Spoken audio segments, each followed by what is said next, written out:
दोस्तों आज हम लोग बात करने वाले हैं स्वामी विवेकानंद के बारे में। स्वामी विवेकानंद का जन्म 12 जनवरी सन 1863 को हुआ। उनका घर का नाम नरेंद्र दत्त था। उनके पिता विश्वनाथ दत्त पाश्चात्य सभ्यता में विश्वास रखते थे। वे अपने पुत्र नरेंद्र को भी अंग्रेजी पढ़ाकर पाश्चात्य सभ्यता के ढंग पर ही चलाना चाहते थे। नरेंद्र की बुद्धि बचपन से ही बड़ी तेज थी और परमात्मा को पाने की लालसा भी प्रबल थी। वे पहले ब्रह्म समाज में गए किंतु वहां उनके चित्त को संतोष नहीं हुआ। फिर सन 1884 में विश्वनाथ दत्त की मृत्यु हो गई। यानी कि दोस्तों स्वामी विवेकानंद के पिताजी की मृत्यु हो गई। घर का भार फिर स्वामी विवेकानंद पर पड़ा। घर की दशा बहुत खराब थी। कुशल यही थी कि नरेंद्र का विवाह नहीं हुआ था। अत्यंत गरीबी में भी नरेंद्र बड़े अतिथि सेवी थे।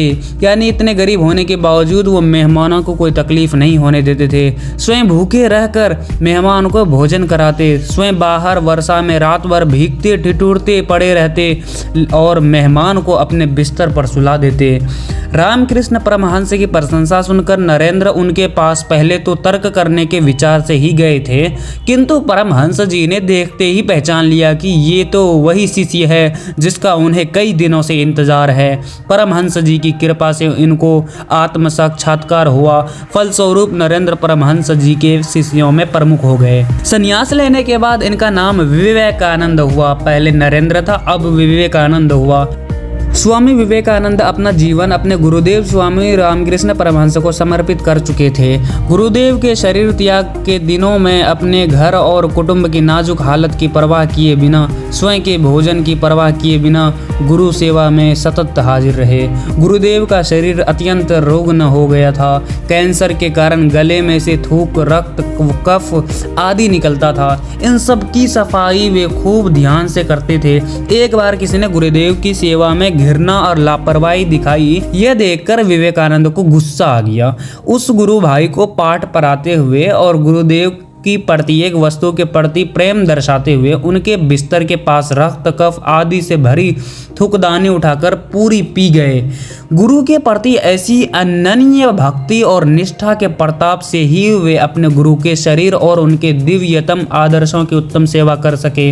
गुरुदेव को वे समझ सके, फिर अस्तित्व को गुरुदेव के स्वरूप में विलीन कर सके, समग्र विश्व में भारत के अमूल्य आध्यात्मिक खजाने की महक फैला सके।